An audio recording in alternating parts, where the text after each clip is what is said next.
In this video, we're going to have a look at this new card visual that was released as part of the June 2023 feature update. We're going to have a rundown of some of the features that will be available for you and some of the ways that you can improve the look and feel of your cards. And we're also going to look at some of the features that you will lose by combining all of these card visuals into one full visual. All of that and more. So without further ado, let's get started.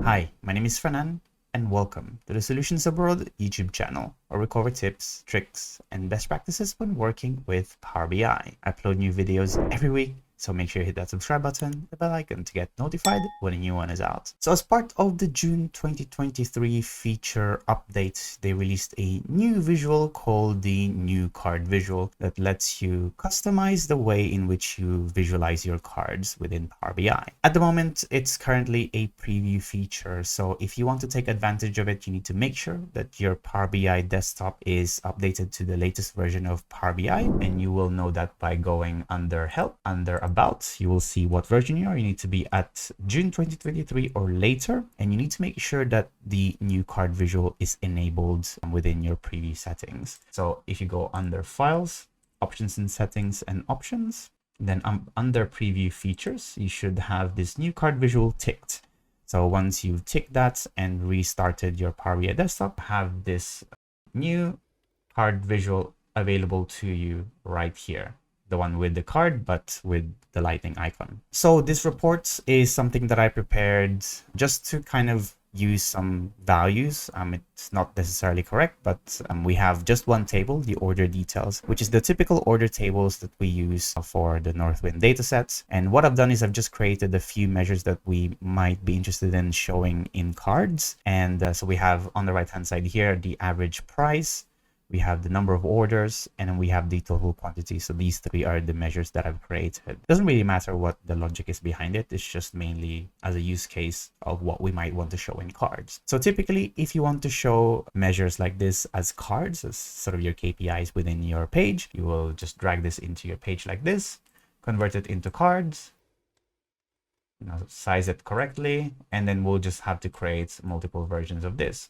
So change it into a card once again, then average price, again change it to a card, make sure that it's evenly spaced, and then that's how you would typically create sort of cards within your pages. So while this method works, some of these steps or the process to get here can be quite cumbersome. So first of all, you have to add a single visual for every single card that you want to add within your page. So each of these three are individual cards or visuals by themselves, which means that if we want to modify and format this one, for example, we'll need to make sure that, let's say we customize it and we don't want it to be too big. We'll need to make sure that we do that same step to our other card visuals as well. Obviously, you can use the format painter to make it a lot easier, but again, you still need to go through, updating those settings individually for all those visuals. The second thing is obviously organization and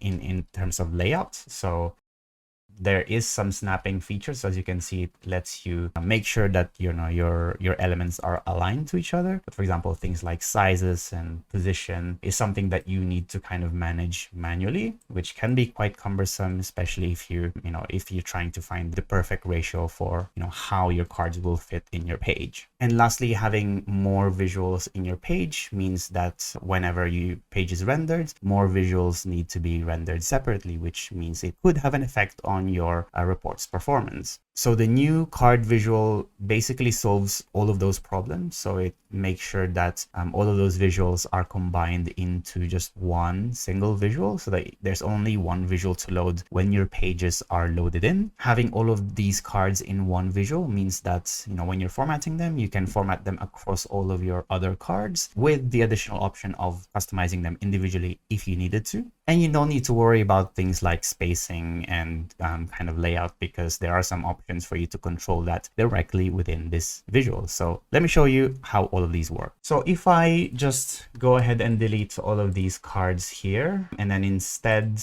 let's bring in, let's say, average price, and instead of using the card, we'll use the new card visual. And here, instead of creating sort of new visuals, we can just drag all of the measures that we want to visualize in the data well. So the number of orders and the total quantity. As you can see, they're all evenly spaced with the same formats in the same visual right here in this demo. So far, pretty easy, right? And this is just the tip of the iceberg with what you can do with this new card visual. So let's go through the formatting settings that are available to you. We're gonna go to the format pane here, and let's go through all of these different options. So actually, there's quite a lot, so I'm not gonna focus too much on the ones that are basically the usual ones that are typically available to you with the cards, just the ones that would be interesting to you. So let's start with the shape. So at the moment, the shape is the sort of border for all of the cards. So at the moment, we have that defaulted into a rectangle, but you have this option to change it into rounded. So if you want a kind of a pill like, you know, borders, you can do that. You can control the rounded corners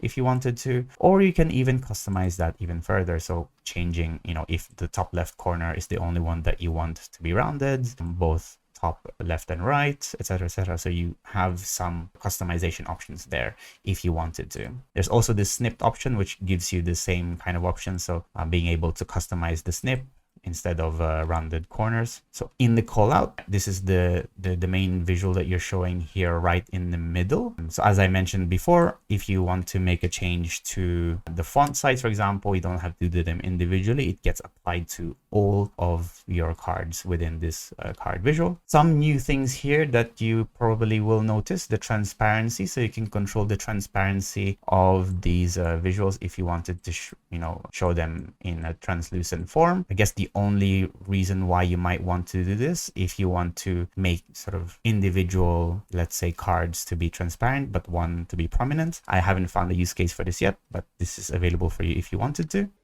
You can control the alignments, which you can't do in the current card visual. I don't believe so. And there is this new option, show blank as. So this lets you control what the visual should show if there is a blank value in one of your cards. So this is actually really handy. Normally we would have this logic in DAX to make sure that we are not showing the whole kind of blank text, but instead showing something like no value or something like this. And this is a kind of a good option to natively do that without having to do it in DAX. So under labels here, so this would be the kind of category labels that we have for all of our cards here. There are a few things here that you can customize, like, for example, the transparency once again, if you wanted to, the position of the labels, which is actually something you couldn't do before. You can have it at the bottom or above. You have text wrapping if you want to instead, like move them and everything will shift, which is very good at alignment. And aligning baselines, which is just making sure that, the elements that you have are sort of aligned or not. So this would be making sure that all of them are aligned by default. There's also this option to change and update the label text. However, it's disabled at the moment, and I'm not quite sure why.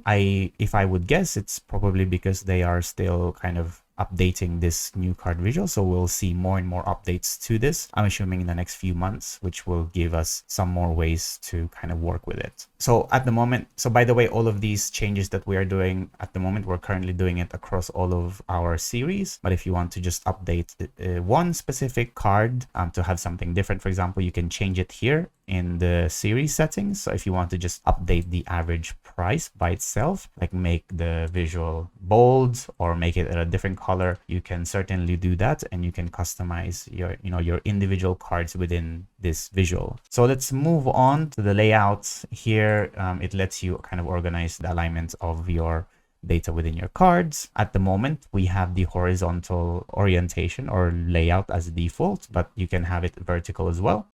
So if you wanted your cards to be on the kind of left-hand side instead of the top, you can do that. Or you can choose to have it at a grid. So this one is pretty interesting because you can change how many rows and columns that you have in this grid, and it will do it for you. So it's really handy if you have something, or you're trying to show something like the 9-box grid model where you have to do like 3 sort of 9 boxes in a 3x3 format. This is probably how you could do it quite easily with just one visual. So let's just put that back into horizontal for now. And then let's go back to, and let's go to the next one, which is the cards. So here we have quite a few options that is available to us. We have the padding, which is the padding between the border and your values. So at the moment we have it at normal, but if you want it wide, it will just make sure that there's more white space in between the border and your values.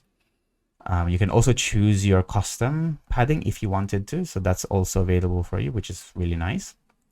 It lets you control the fill of your cards either all together or separately. So you can change that obviously in the series settings here. You can change that color, or you can use this conditional formatting ability, which lets you, use your logic to change the color of your backgrounds. Maybe you want to change it based on, if the average price is higher or lower than usual, you can change that color kind of if you wanted to. Again, you can change the transparency if you wanted to, and you see that there is this option to add the background image. So adding a background image is similar to adding a page background within your reports. It lets you add sort of customized elements and make your buttons or your cards look and feel like it's sort of custom, but it's really not. It's a built-in visual available to you. So let's try to show that if we can. So I'm gonna just bring in this button that I've just imported just to show you how it would look like.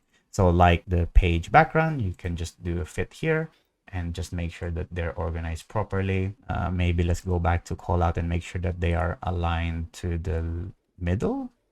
I believe all of them should be aligned in the middle like this. And with those few simple clicks, you basically have, sort of working buttons that work, or they're not buttons, but they are KPIs, but it lets you add sort of those backgrounds to your cards if you wanted to.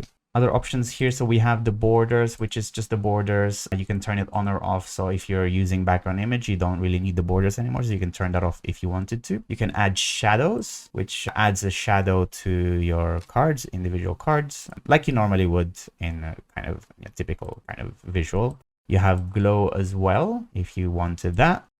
And you also have the ability to add images. So images is one of the things that you can, add to, spice up your cards. So if you enable that, you will have the option to either import your own image, or you can use an image URL. So let's start with an image first. And what I'm gonna do is I'm gonna create a copy of this one. I'm gonna remove the fill, and I'm going to add an image.